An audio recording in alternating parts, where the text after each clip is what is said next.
प्राचीन भारत के मगध राज्य में एक समृद्ध नगर था, सुवर्णपुर।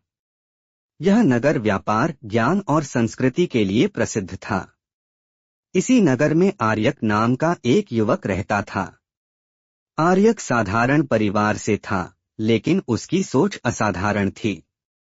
उसके पिता अक्सर चाणक्य की नीतियां सुनाया करते थे और कहते थे, बेटा, समय हमेशा एक जैसा नहीं रहता, इसलिए मन और बुद्धि को मजबूत रखना सीखो।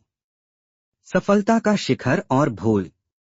आर्यक ने युवावस्था में ही व्यापार शुरू किया। उसकी मेहनत, ईमानदारी और तेज बुद्धि के कारण व्यापार तेजी से बढ़ने लगा। कुछ ही वर्षों में वह नगर के प्रतिष्ठित व्यापारियों में गिना जाने लगा। लोग उसका सम्मान करते, उसकी राय लेते और उसे भाग्यशाली कहते। लेकिन यहीं से उसके भीतर एक सूक्ष्म अहंकार जन्म लेने लगा। उसे लगने लगा कि उसकी सफलता केवल उसकी ही देन है। वह पुराने मित्रों को भूलने लगा और अपने से कमजोर लोगों को तुच्छ समझने लगा।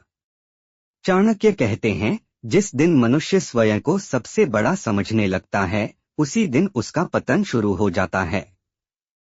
आर्यक इस सत्य से अनजान था।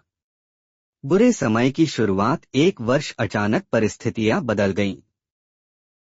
व्यापार में मंदी आ गई।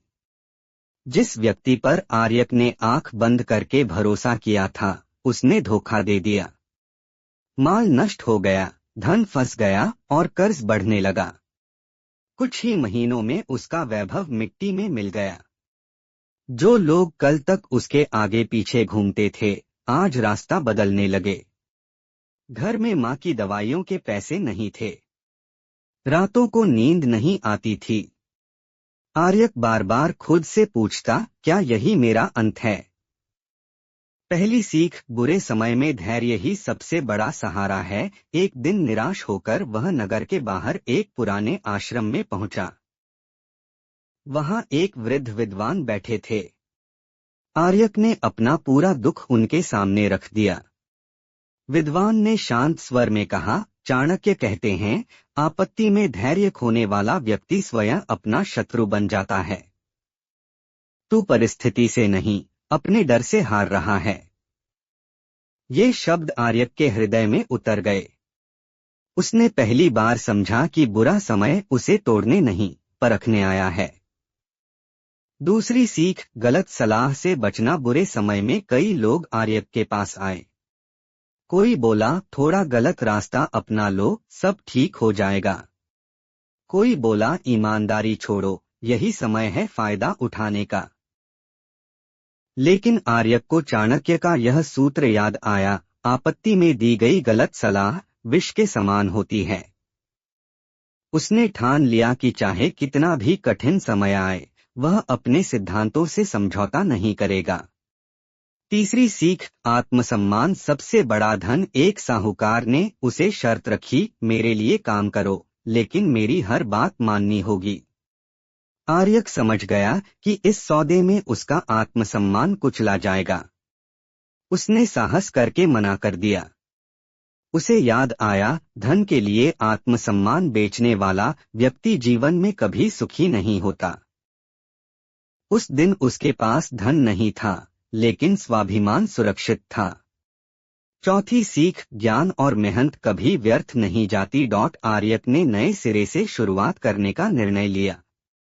उसने अपने अनुभव और ज्ञान का उपयोग किया।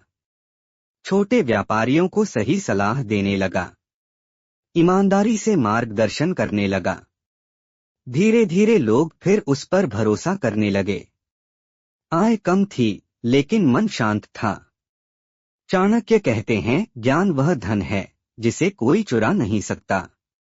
पांचवी सीख, बुरा समय स्थायी नहीं होता। दिन बीतते गए, संघर्ष जारी रहा। कई बार मन टूटने को होता, लेकिन आर्यक खुद से कहता, यह समय भी गुजर जाएगा। उसने धैर्य, परिश्रम और संयम नहीं छोड़ा। एक दिन उसका छोटा प्रयास बड़ा अवसर बन गया। उसकी साख फिर से बनने लगी। कुछ वर्षों बाद आर्यक फिर से सफल हुआ, लेकिन इस बार वह बदला हुआ इंसान था। अब उसमें अहंकार नहीं था। वह जान चुका था कि सुख मनुष्य को भुला देता है, लेकिन दुख उसे सिखा देता है। अब वह बुरे समय में फंसे लोगों की मदद करता और उन्हें चाणक्य की नीतियां समझाता। कहानी की शिक्षा: बुरे समय में धैर्य न खोए, गलत सलाह और गलत संगति से दूर रहें, आत्मसम्मान से कभी समझौता न करें, अपने ज्ञान और कौशल पर भरोसा रखें, याद रखें, बुरा समय स्थायी नहीं होता। ऐसी और भी मोटिवेशनल स्टोरी के लिए चैनल को सब्सक्राइब एंड वीडियो को लाइक करें।